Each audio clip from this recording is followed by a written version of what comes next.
नमस्कार दोस्तों, आपका हार्दिक स्वागत है बिब्लियोफाइल डिजिटल सेंटर पर। मैं दिनकर राणा हमेशा की तरह आपका स्वागत करता हूं और फिर से एक नया मॉक टेस्ट सोल्यूशन लेके आया हूं और फिर से उसे एनालिसिस करने वाले हैं। देखिए बच्चों, मैं हमेशा से बोलता रहा हूं कि क्वेश्चन को आराम से और ढंग से पढ़िए तो आंसर क्वेश्चन के बहुत आसानी तरीके से निकलने लग जाते हैं। लेकिन हम लोग क्या करते हैं, क्वेश्चन को जल्दबाजी बहुत करते हैं और जल्दबाजी में क्या करते हैं कि क्वेश्चंस जब ढंग से समझ नहीं आता तो आंसर हमेशा गलत करते हैं। चलो आओ देखते हैं। जो ठोस उच्च ताप पर विद्युत का वहन करते हैं, जो ठोस उच्च ताप पर विद्युत का वहन करते हैं परंतु न्यूनतम ताप नहीं है, वे कहलाते हैं बच्चों अर्धचालक, सेमीकंडक्टर। बात समझ में आई कि नहीं आई? ठीक है। इसमें क्या होता है, ठोस उच्च ताप पर होता है। ये क्या होता है, तापमान इसमें कैसा होता है, अर्धचालक में बच्चों एक अर्धचालक और एक चालक। तापमान यानी कि टेम्परेचर जो होता है वो अधिक होता है बच्चों। टेम्परेचर क्या होता है, अधिक होता है। और चालक में क्या होता है, तापमान न्यूनतम होता है। तापमान कैसा होता है, न्यूनतम होता है। दो चीज तो सर हमने ये क्लियर कर ली। ठीक है, दो वर्ड और दे रखे हैं यहाँ पे, धात्विक चालक और विद्युत रोधी। धात्विक चालक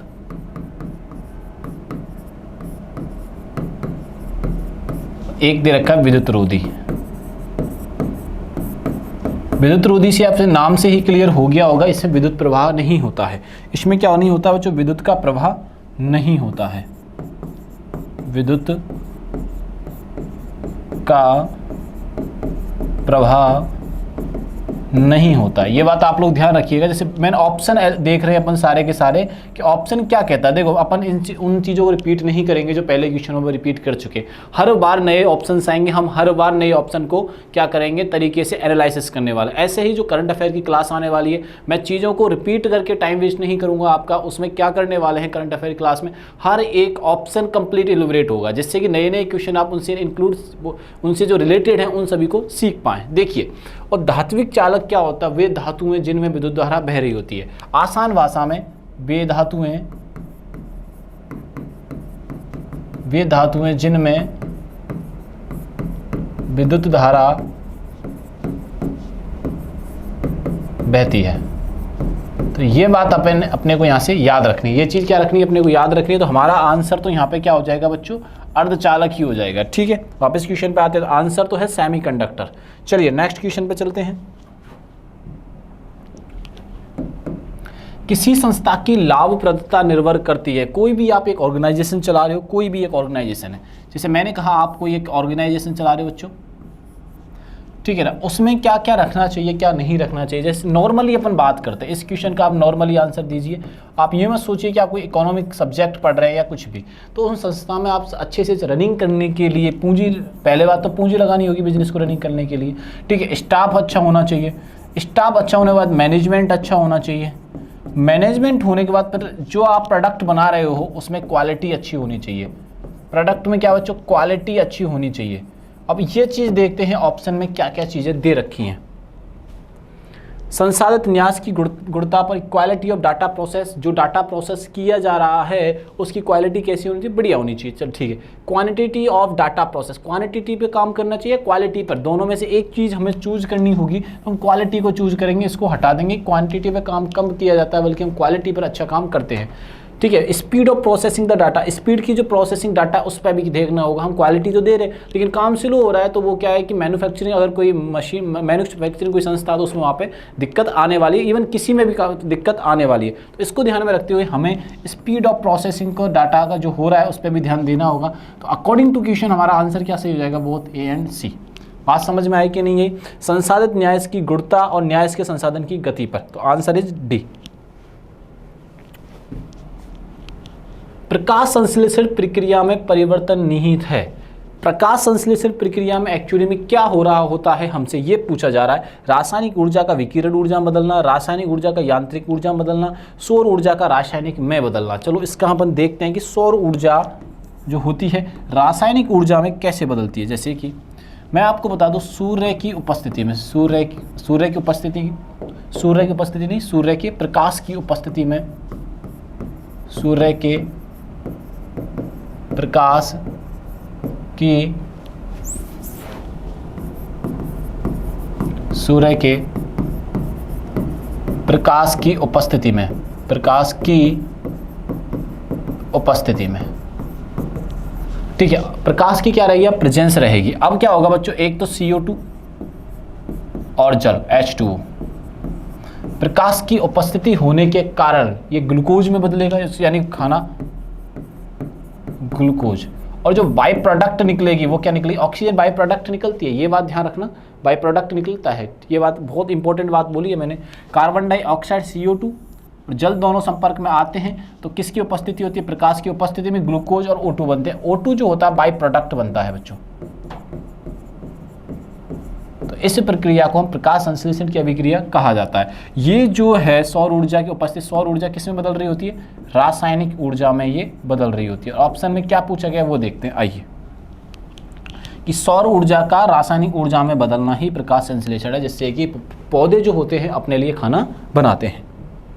चलिए बच्चों, डेटॉल में मौजूद प्रतिरोधी यौगिक है, डेटॉल में जो मौजूद प्रतिरोधी होता है वो क्या होता है, वो होता है एनोक्सिनोल होता है बच्चों। क्या होता है, एनोक्सिनोल होता है, ये बात ध्यान रखना। उसमें गंध के लिए अलग चीज़ें डाली जाती है, जैसे हम घरों में डिटॉल यूज़ कर रहे हैं, आपने देखा होगा कोई लाइफ बॉय साबुन का यूज़ कर रहा है, तो डिटॉल में अलग अलग प्रोडक्ट डाले जाते हैं, जिसमें स्मेल के लिए अलग डाला जाता है, एंटीऑक्सीडेंट अलग डाला जाता है, जिससे कीटाणु मरते हैं, ठीक है। तो बहुत ऐसी सारी चीज़ों का एक मिक्सअप करके डिटॉल को रेडी किया जाता है, ठीक है जी। अजय नेक्स्ट चलते हैं। महाद्वीप से सटा हुआ समुद्री संस्तर का मंद झुकाव कहलाता है। महाद्वीप यानी कॉन्टिनेंट से जो सटा हुआ समुद्री संस्तर मंद क्या कहला जाता है, तो ये कॉन्टिनेंटल सेल्फ कहा जाता है। कोस्ट क्या कहा जाता है, जैसे अभी इस क्वेश्चन का आंसर तो बी कर देंगे, लेकिन हमें ऑप्शन के बारे में बात करें तो कोस्ट क्या होता है, कोस्ट क्या होता है उसको देखते हैं। यानी कि इसको बोलते हैं किनारा, किनारा या तट। कोस्ट जो होता है इसको क्या बोलते हैं बालकों, इसको बोलते हैं किनारा। क्या बोलते हैं, किनारा या तट बोलते हैं। इसका मतलब होता है यहां पर समुद्र और धरती का मिलन होता है, समुद्र और धरती का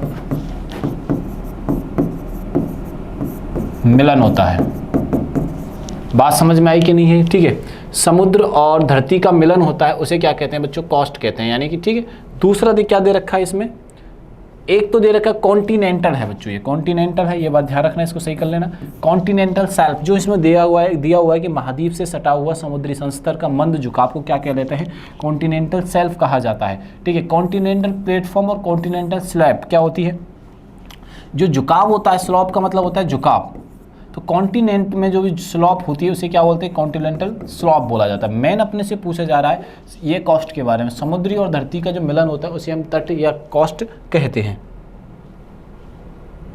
आइए, अधिकतम ऊंचाई वाला असैनिक विमान पतन है, ठीक है। हमसे ये पूछा जा रहा है the civilian airport of highest altitude is in, किस कंट्री में है, कंट्री के बारे में पूछा जा रहा है, तो यह है चीन के अंदर बच्चों। किसके अंदर है, चीन के अंदर। अब एयरपोर्ट से रिलेटेड एक भी क्वेश्चन ऐसा बचेगा नहीं जिसका आप आंसर नहीं कर पाओगे, सारे डिटेल्स में आपके लिए लेकर आया हूँ, किस देश में क्या है वो देखते हैं। आइए सबसे पहले इसको डिस्कस करते हैं और देखते हैं सबसे ऊंचाई पर स्थित हवाई अड्डा कौन सा है, दियोचेंग यार्डिंग है, वो कहाँ पे है भैया, चाइना में है, जो अभी हमने पढ़ा। सबसे ऊंचाई का हमसे पूछा गया तो वही है ये, ठीक है। इसकी लंबाई है 4411 मीटर, इसकी हाइट है 4400, किलोमीटर मत कर देना कि भाई क्रॉस ही निकल जाओ। सबसे व्यस्त, पूरे विश्व की बात कर रहे हैं हम, वर्ल्ड लेवल की बात कर रहे हैं भैया, ध्यान रखिएगा, मैंने इंडिया और वर्ल्ड दोनों ही यहाँ पे ले रखे हैं। पहले पर वर्ल्ड यानी कि विश्व की बात करेंगे, उसके अलावा कुछ और बात करेंगे। सबसे व्यस्त हवाई अड्डा जो है वो हार्ट्सफील्ड है, जैक्सन अटलांटा, ठीक है, हार्ट्सफील्ड है, जैक्सन अटलांटा इंटरनेशनल एयरपोर्ट, और ये कहाँ पे है, यूएसए में, ये बात आप ध्यान रखना, ठीक है जी। आओ सबसे बड़ा हवाई अड्डा, अब सबसे बड़े क्या, पहले अपन ने बिजीएस्ट की बात की, किसकी बात की बच्चों, बिजी की, ठीक है। सर आप किसकी बात कर रहे हैं, लार्जेस्ट की। सबसे बिजी कौन सा, जैक्सन अटलांटा में है, जैक्सन अटलांटा इंटरनेशनल एयरपोर्ट है जो अमेरिका में स्थित है। दूसरे पे चलते हैं, सबसे बड़ा हवाई अड्डा यानी कि लार्जेस्ट किंग फहद इंटरनेशनल हवाई अड्डा है जो सऊदी अरब में स्थित है। लगभग इसमें 10 करोड़ से अधिक लोग यात्री करते हैं पर ईयर, 10 करोड़ से अधिक, बहुत बड़ा डाटा हो जाता है ये। सबसे व्यस्तम कार्गो, देखो यहाँ कौन सा था व्यस्त और यहाँ पे कैसा कार्गो वाला, कार्गो की जब बात आती है बच्चों, यहाँ से ध्यान रखिएगा, कार्गो का क्या है, हांगकांग हवाई अड्डा है। कौन सा है, हांगकांग का जो हवाई अड्डा है वो सबसे बड़ा कार्गो हवाई अड्डा है। सबसे पुराना हवाई अड्डा कौन सा है, कॉलेज पार्क एयरपोर्ट है, यूएसए में, जो 1909 में इंस्टैब्लिश हुआ था। आपसे पूछा जाएगा विश्व में सबसे पुराना हवाई अड्डा कौन सा है, वो कौन सा है, कॉलेज पार्क एयरपोर्ट, यूएसए में, जो एस्टेब्लिश कब होता है, 1990 में एस्टेब्लिश होता है। अब अपने भारत देश की बात करते हैं। अब किसकी बात करते हैं बच्चों, भारत। हाईएस्ट पीक मतलब भारत में सबसे ऊंचा भारत में सबसे ऊंचा एयरपोर्ट जो है वो कौन सा है, लद्दाख में है, लेह में। कौन सा है, कुसोक बकुला रिम्पोची एयरपोर्ट लेह, 3256 मीटर इसकी हाइट है। ठीक है। सबसे व्यस्तम हवाई अड्डा भारत में कौन सा, सबसे व्यस्तम हवाई अड्डा जो भारत में वो इंदिरा गांधी इंटरनेशनल एयरपोर्ट है जो दिल्ली में स्थित है। ठीक है। सबसे बड़ा हवाई अड्डा राजीव गांधी, एक तो हमने बात की विजिएस्ट की, अब बात करें लार्जेस्ट की। लार्जेस्ट का राजीव गांधी इंटरनेशनल एयरपोर्ट है जो हैदराबाद में स्थित है। इंदिरा गांधी जो है वो न्यू दिल्ली में है। सबसे व्यस्त कार्गो हवाई अड्डा छत्रपति शिवाजी महाराज मुंबई एयरपोर्ट, सबसे मुंबई के में है। ठीक है ना, हाँ जी। सबसे पुराना है जुहू एरोड्रम्स मुंबई, 1928 में इसकी एस्टेब्लिश होती है। इस पर इतना काम चल नहीं रहा है, ठीक है, लेकिन ये ओल्डेस्ट हवाई अड्डा है हमारे भारत देश के अंदर। भारत और इंटरनेशनल दोनों चीज़ों की बात की कि सबसे बड़ा कौन सा है, बिजी कौन सा है, कार्गो कौन सा है, सबसे पुराना कौन सा एयरपोर्ट है, ऐसे करके क्वेश्चन आपसे पूछ लिए जाएंगे। तो आप इसका स्क्रीनशॉट ही बच्चों ले सकते हो। ठीक है, ये लीजिए और इसका भी स्क्रीनशॉट आप ले सकते हो। हमसे जो पूछा गया था, सबसे आसानी पूछा गया था, वो चीन में स्थित है। ये बात आप लोग यहाँ से ध्यान में रखिएगा।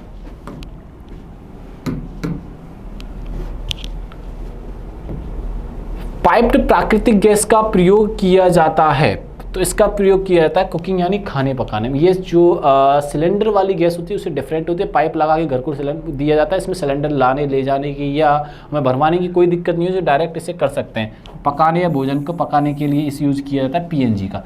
कहाँ पे, कुकिंग। ठीक है ना, किसका, पाइप नेचुरल गैस यानी कि पीएनजी। इसके बारे में एक दो चीज़ याद रखना, क्या है मैंने वैसे तो बता दी है। पीएनजी एक नेचुरल गैस है, इसमें मेन कंपोनेंट होता है मीथेन। इसका मेन कंपोनेंट क्या होता है, कंपोनेंट क्या होता है, मीथेन मेन कंपोनेंट होता है बच्चों। ये बात आप लोग यहाँ से ध्यान रखिएगा। घरों में खाने बनाने के लिए इसका उपयोग किया जाता है और बहुत आसानी से प्रोवाइड इससे किया जा सकता है। रॉलेट एक्ट 1919 की किसके काल में ये लागू किया गया था, ये हमसे पूछा जाए। लॉर्ड चैम्सफोर्ड के टाइम पे ये किया गया था। रॉलेट एक्ट में क्या था कि भारतीय जो लोग थे उन्हें क्या कर दिया जाता, गिरफ्तार कर लिया जाता था शक के ऊपर। थोड़ा बहुत शक होता उन्हें क्या कर लेते, वो लोग गिरफ्तार कर लेते, उन्हें लंबे समय तक छोड़ा भी नहीं जाता था। ये रॉलेट एक्ट की ये कहानी होती है। अब इसी चीज़ को ध्यान में रखते हुए क्या क्या मैंने आपको ऑप्शन में बार बार बोल रहा हूँ, इन ऑप्शन जैसे कि लॉर्ड चैम्सफोर्ड के समय पर कौन से कार्य हुए, लॉर्ड मिंटो के समय पर कौन से कार्य हुए, लॉर्ड विलियम बेंटिंग के टाइम पर कौन से काम हुए, उन सभी को अपन डिस्कस करने वाले हैं। देखिए, सबसे पहले बात करेंगे चैम्सफोर्ड के बारे में, जो ये रहते हैं 1916 तक, 1916 से लेके 1921 के बीच इनका कार्यकाल रहता है। इसी कार्यकाल के बारे में हम लोग जानने वाले हैं। ठीक है, इनके समय पर मतलब चैम्सफोर्ड के समय पर क्या क्या हुआ। 1919 भारत सरकार अधिनियम पारित होता है, चैम्सफोर्ड सुधार के नाम से कहा जाता है। इसे क्या कहा जाता है, चैम्सफोर्ड सुधार भी कहा जाता है। रॉलेट एक्ट पारित होता है इसी के समय पर। अब यही क्वेश्चन हमसे पूछा गया था, ये देखिए, यही क्वेश्चन तो हमसे पूछा गया था भैया। 1919 रॉलेट एक्ट किसके टाइम पे पारित होता है, तो ये चैम्सफोर्ड के टाइम पर ही लागू किया जाता है। 1919 भारत सरकार अधिनियम इसी के टाइम पर होता है। ठीक है, रॉलेट एक्ट पारित होता है 1919 में। जलियांवाला हत्याकांड होता है 1919 में। ये दिख नहीं रहा होगा, मैं पेन चेंज कर लेता हूँ। ठीक है ना, 1919। ठीक है ना, तो हंटर कमीशन आता है बच्चों, जांच करने के लिए कौन सा कमीशन आता है, हंटर कमीशन आता है। तो किसके टाइम पर आता है, लॉर्ड चैम्सफोर्ड के समय पर आता है, जो 1916 से लेकर 21 तक इनका कार्यकाल था। मैं अगेन ये सारी चीज़ें बता रहा हूँ आपको, स्क्रीनशॉट इसका ले लेना। साइमन कमीशन का जो ऐलान होता है, साइमन कमीशन का ऐलान जो होता है लॉर्ड चैम्सफोर्ड के समय पर ही होता है। आपसे पूछा जाएगा कि वो साइमन कमीशन का ऐलान कौन लॉर्ड होते हैं, ठीक है, तो उनके साथ टाइम पर ये कार्य हुआ था। गवर्नर कौन होते हैं, उनके समय पर ये कार्य हुआ था। अलीगढ़ मुस्लिम यूनिवर्सिटी किसके कार्यकाल में होती है, तो आपसे ये पूछा जाएगा अलीगढ़ मुस्लिम यूनिवर्सिटी की जो स्थापना होती है किसके कार्यकाल में होती है, तो ये कार्यकाल था चैम्सफोर्ड का। इतने सारे चीज़ें हैं, आप स्क्रीनशॉट ले लेना। लॉर्ड चैम्सफोर्ड से इस जो ये स्क्रीनशॉट लिया जाएगा, इसके बाहर एक भी क्वेश्चन नहीं आने वाला है। इसके बारे में आपको दावे से कहता हूँ, इसके बाहर एक भी सिंगल क्वेश्चन नहीं आने वाला है। अगेन नेक्स्ट पे चलते हैं। विलियम बेंटिंग के बारे में ध्यान रखिएगा। ये जो मैं चार्ट बना रहा हूँ आपके सामने, इसके बाहर सिंगल, अगेन मैं रिवाइज कर रहा हूँ, इसके बारे आपको सिंगल क्वेश्चन नहीं मिलेगा विलियम बेंटिंग के बारे में। ठीक है, जैसे भारत का पहला गवर्नर जनरल होते हैं चार्टर एक्ट 1833 के बाद। 1833 का जो चार्टर एक्ट पारित होता है उसमें आपसे पूछा जाएगा आपसे कि विलियम बेंटिक के बारे में भारत का पहला गवर्नर जनरल होते हैं कब, किसके बाद, 1833 के बाद। ये बात ध्यान रखिएगा। सती प्रथा का उन्मूलन 1829 में होता है। सती प्रथा का जो उन्मूलन होता है, सती प्रथा पर जो कार्य होता है वो कब होता है, इन्हीं के समय पर होता है और 1829 में होता है राजा राम मोहन के प्रयासों के साथ। राजा राम मोहन राय जो बराबर इनके साथ प्रयास कर रहे थे, तो ये सारी चीज़ हमें ध्यान रखनी। ठगी प्रथा का अंत होता है। आपसे पूछा जाएगा कि सर ठगी प्रथा का अंत किसके कार्यकाल में होता है, तो वो होता है विलियम बेंटिक के कार्यकाल में। ठीक है। इंग्लिश एजुकेशन एक्ट 1835 में होता है। मैकाले की सिफारिश पर अंग्रेजी शिक्षा को बढ़ावा देना।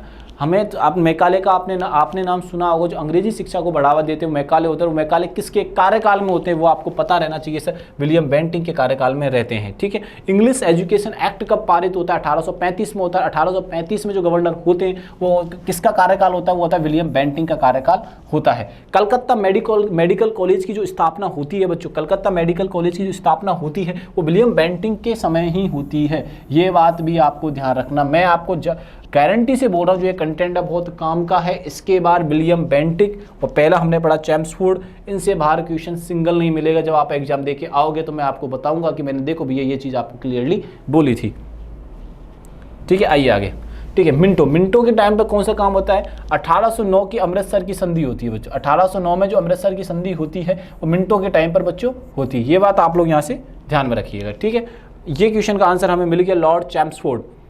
ठीक है, आंसर क्या है अपना, ए है। चलिए आगे नेक्स्ट क्वेश्चन पे चलते हैं, 34 नंबर। राज्य का एक अनिवार्य तत्व निम्न में से कौन सा है। एक राज्य के अनिवार्य तत्व के बारे में पूछा गया है। ठीक है। प्रभुसत्ता होनी चाहिए भैया। राज्य क्षेत्र बिल्कुल करेक्ट है। शासन बिल्कुल, ये सारे ही करेक्ट है, कोई दिक्कत नहीं है हमें तो भैया। ठीक है, आइए नेक्स्ट चलते हैं। किसी पर्वतीय स्थल को सतपुड़ा की रानी कहा जाता है। किस पर्वतीय स्थल को सतपुड़ा की रानी कहा जाता है, तो वो कहा जाता है पंचमढ़ी को। किसे कहा जाता है बच्चों, पंचमढ़ी को कहा जाता है सतपुड़ा की रानी। ठीक है, इतनी सी बात समझे। दो चीजें दे रखी है, नीलगिरी और कार्डामम, इनके बारे में डिस्कस करते हैं। नीलगिरी की पहाड़ियां, नीलगिरी की जो पहाड़ियों के बारे में आपको बता दूं ये ठीक है, इनके बारे में दो चीज हमें याद रखनी है। एक तो है पूर्वी घाट और एक पश्चिमी घाट। दोनों को मिलाने का काम जो कर रही होती है, अलग करने का काम जो कर रही होती है, वो नीलगिरी की पहाड़ियां ही हैं बच्चों। कौन कर रहा होता है, नीलगिरी की पहाड़ियां कर रही होती है। कार्डमम की पहाड़ियां कहाँ पे बच्चों, तो कार्डमम की जो पहाड़ियां हैं वो हैं केरल में। कार्डमम की पहाड़ियां कहाँ पे, कार्डमम इलायची की पहाड़ियां भी कहते हैं, ये बात ध्यान रखिएगा। कार्डम की जो पहाड़ियां हैं वो कहाँ पे बच्चों, केरल में है। तो इन्हें क्या कहा जाता है, इलायची पहाड़ियां कहा जाता है। इलायची की पहाड़ियां, वो देख लो भैया आप आराम से। ठीक है जी, ये बात आपको समझ में आ गई होगी। ये देख लीजिए एक बार ढंग से। किस पर्वतीय स्थल को सतपुड़ा की राजधानी वो रानी कहा जाता है, पंचमढ़ी को कहा जाता है। रेडियो संचार में प्रेषण एंटीना द्वारा उत्सर्जित संकेत प्रतिबिंबित होते हैं। जैसे कि 4 मंडल दे रखे हैं, ठीक है, समताप मंडल दे रखा, आयन मंडल। इसको भी विस्तार, जैसे मैंने अभी आपको बताया कि गवर्नर्स के बारे में, तो अब मंडल से कोई भी क्वेश्चन आए इसके बाहर नहीं जाएगा। किसके स्क्रीनशॉट ले लो, इस चार्ट की आप स्क्रीनशॉट ले लो। इस चार्ट के बाहर एक सिंगल क्वेश्चन नहीं जाने वाला है। अगेन मैंने जो ये मेहनत कर रहा हूँ आप लोगों के लिए कर रहा हूँ, एक चार्ट में सारी चीज़ें आ जाएंगी। जैसे देखते हैं, आइए।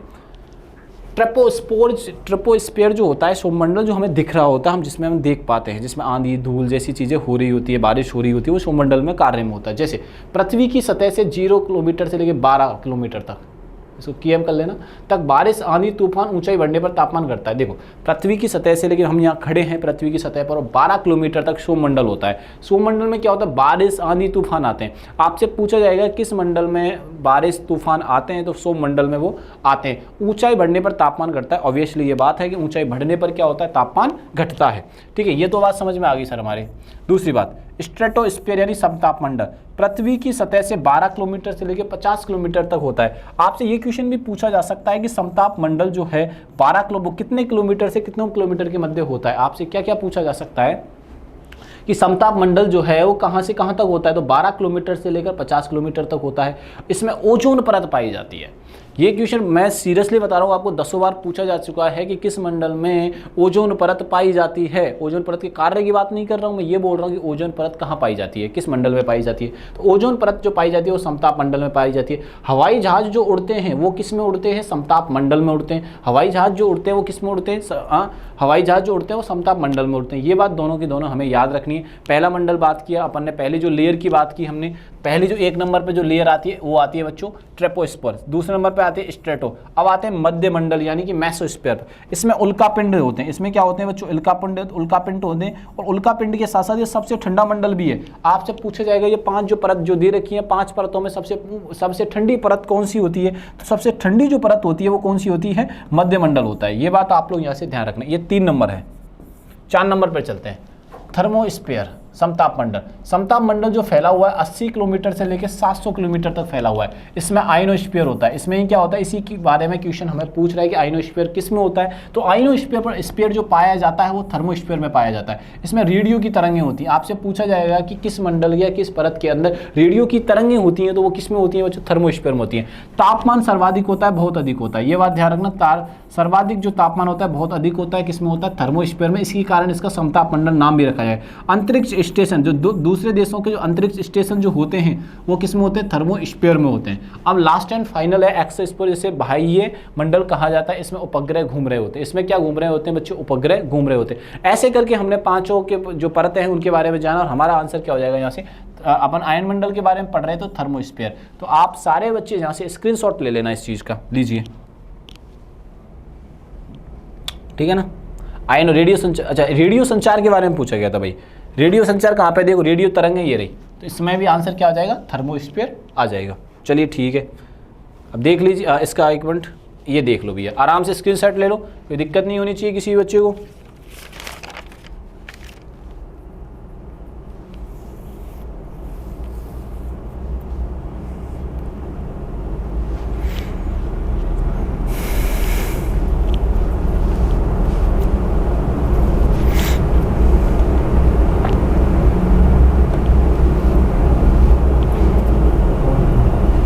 चलेंगे बच्चों, एक बात ध्यान रखना, मैंने इसमें आयनोस्फीयर दे रखा है, मैंने आंसर देखा ही नहीं इसका एक्चुअली। सही है, आयनो सही है भैया, स्ट्रेटो तो ऑप्शन में है ही नहीं, तो आयनो दे देंगे अपन, आयन मंडल। और आयन मंडल में आपको पढ़ा चुका हूँ, देखो ये रहा, तो ये थर्मोस्फीयर मैंने आंसर दिया था, बट ये आयनोस्फीयर इसका आंसर हो जाएगा। आ जाइए नेक्स्ट। आर्यन जनजातियों की प्राचीनतम बस्ती कहाँ है। आर्यन जो जनजाति थी उनकी प्राचीनतम बस्ती कहाँ है, तो यह है सप्त सिंधु, 7 नदियों का समूह। सप्त सिंधु से मतलब क्या बच्चों, सप्त सिंधु से मतलब है 7 नदियों का समूह। सप्त सिंधु बोले तो 7 नदियों का समूह, 7 नदियों का समूह। इतनी सी बात समझ में आई कि नहीं, ये 7 नदियों का समूह, ठीक है। अब ये वैदिक काल, वैदिक समय, वैदिक काल भी कहा जाता है इसे, 1500 से 1000 ईसा पूर्व का समय है।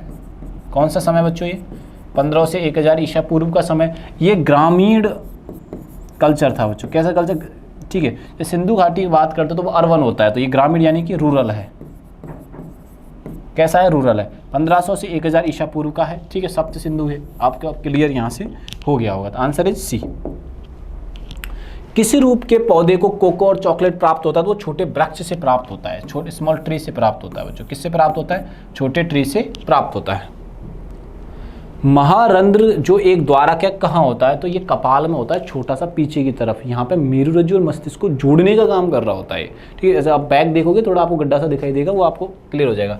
महारंध्र जो होता है का द्वारक है, ठीक है, ये कपाल में पाया जाता है। किस में पाया जाता है, कपाल में। मेरुरज्जु और माइंड को जोड़ने का, ब्रेन को जोड़ने का कार्य कर रहा होता है, ठीक है। कैल्प क्या है, कैल्प एक्चुअली में समुद्री शैवाल है जिसमें आयोडीन प्रचुर मात्रा में होता है। एक एक्चुअली शैवाल होता है जो कैसे क्या होता है, कैल्प एक क्या है, समुद्री शैवाल है जिसमें आयोडीन प्रचुर मात्रा में मिलता है। क्लियर आंसर यहाँ से, ठीक है। इसमें डिटेल्स ज़्यादा जानने की ज़रूरत नहीं है आपको। वैसे तो प्रस्तुतिकरण तैयार करने के लिए माइक्रोसॉफ्ट ऑफिस का कौन सा अनुप्रयोग किया जाता है? जैसे मैं आपके सामने which application of Microsoft office is feasible preparing presentation, PPT, जो मैं आपके सामने ये बना के लाया हूँ पूरी प्रेजेंटेशन, इसको बोलते हैं पीपीटी। ठीक है, माइक्रोसॉफ्ट के थ्रू ये बनाई जाती है। तो आपको समझ आना चाहिए कि किसका, माइक्रोसॉफ्ट पावर पॉइंट, जिसे हम बोलते हैं पीपीटी। लो भैया, जो हम रोजाना काम कर रहे हैं उसी के बारे में आपसे क्वेश्चन पूछ लिया गया है। उसी के बारे में क्या क्वेश्चन पूछ लिया गया देख सकते हो। माइक्रोसॉफ्ट का पहली बार जो उपयोग किया गया था वो 1987 में किया गया था। ये बात आप लोग यहाँ से ध्यान रखना। सबसे पहले जो किया गया था किसमें किया गया था, वो पहली बार जब किया गया था तो 1987 में किया गया था। वायुयान और रॉकेट बनाने के लिए कौन सी धातु का प्रयोग किया जाता है? तो एल्युमिनियम का प्रयोग किया जाता है। क्यों किया जाता है? इसलिए लाइट वेट होती है बच्चों। ठीक है, वायुयान या रॉकेट बनाने के लिए एल्युमिनियम का उपयोग किया जाता है क्योंकि ये लाइट वेट है। ऊपर उड़ने के लिए हमें वेट कम चाहिए होता है, वही यूज करते हैं लाइट वेट, तो एल्युमिनियम। कोई पता लगा लोहा ही लेके चला गया, तांबा ही लेके चले गए। कौन सी सिरा फेफड़ों से हृदय में शुद्ध रक्त लाती है? एक तो होती है वृक्क सिरा, when, renal vein, pulmonary vein, hepatic when, vena cava. तो हमसे पूछा जा रहा है सिरा फेफड़ों से हृदय में शुद्ध जो रक्त लाती है उसे बोलते हैं फुफ्फुस सिरा। कौन सा है? फुफ्फुस सिरा। वृक्क, किडनी से हार्ट को शुद्ध हृदय पहुंचाना। सिरा और धमनी, ध्यान रखना। सिरा क्या करती है? शुद्ध को देख, स और इससे शुद्ध, ऐसे याद रख लो इसको। शुद्ध रक्त करती हैं, शुद्ध रक्त पहुंचाने का कार्य करती हैं। किडनी हार्ट को क्या पहुंचा रही होती है? शुद्ध रक्त पहुंचा रही होती है। किडनी हार्ट को शुद्ध रक्त पहुंचा रही होती है। इधर यकृत मतलब कि लीवर किसको पहुंचा रहा होता है? हार्ट को पहुंचा रहा होता है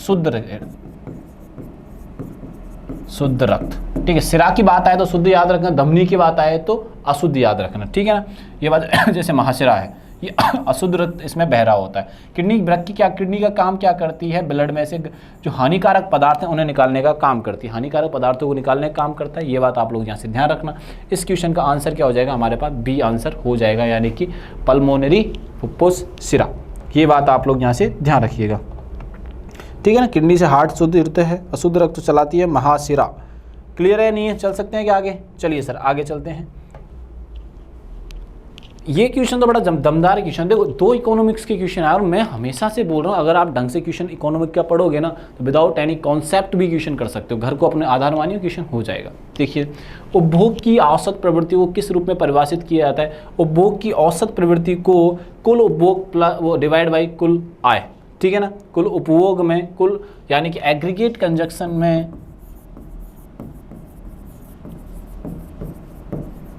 एग्रीगेट इनकम का डिवाइड कर देते हैं भैया, इनकम का डिवाइड कर देते हैं। तो आंसर इज डी,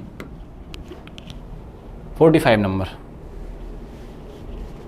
निम्नलिखित में से क्या सदस्य निर्वाचन क्षेत्र पद्धति की विशेषता है? निर्वाचन समिति की क्या विशेषता है, ये हमसे बच्चों पूछा जा रहा है कि भैया क्या है। निम्नलिखित में से क्या एक सदस्य निर्वाचन क्षेत्र की पद्धति की विशेषता है? Which one of the following is the specific feature? चलो आओ देखते हैं। यह पद्धति प्रतिनिधियों के लिए किफ़ायती होती है। चलो ठीक है। इस पद्धति में गोलमाल करना संभव नहीं होता है। इससे विधानमंडल में स्थिर बहुमत प्राप्त होता है। उम्मीदवार को चुनाव संबंधी खर्च कम करना होता है। इसमें पूछा गया एक सदस्य निर्वाचन के क्षेत्र पद्धति का विशेषता है, तो इसमें विशेषता जो है इससे विधानमंडल में स्थिर बहुमत प्राप्त होता है। इसलिए ऐसा नहीं है कोई भी आया चुनाव लड़ लिया, ऐसा नहीं होता भी है। सदस्य निर्वाचन क्षेत्र से मतलब कि 10 लोग, उससे क्लियर हो जाएगा 10 लोग खड़े हुए, 10 लोगों को वोट करनी है, पता लगा कि पूरा गाँव ही खड़ा हो गया, तो ऐसा नहीं होता है। किस वैश्विक प्रौद्योगिकी कंपनी ने 25 वर्षों के बाद पाकिस्तान में अपना परिचालन ही बंद कर दिया? क्या हुआ है कि पाकिस्तान में लास्ट 25 ईयर से कोई कंपनी काम कर रही थी, उसने कहा भैया फट डाउन करो, अपन यहाँ पे नालायकों में अपनी कंपनी नहीं चला सकते। उस कंपनी का नाम है माइक्रोसॉफ्ट। ठीक है, कहीं अमेजोन की तरफ मत चल देना। जेनिफर सिमन्स ने किस देश की पहली महिला राष्ट्रपति बनकर इतिहास रच दिया है? तो ये देश है सूरीनाम बच्चों। कौन सा है? सूरीनाम। ये बात आप लोग ध्यान रखना, सूरीनाम की रहने वाली हैं, पहली महिला राष्ट्रपति बन गई हैं। तो मैं टिक कर देता हूँ, ये लो सूरीनाम।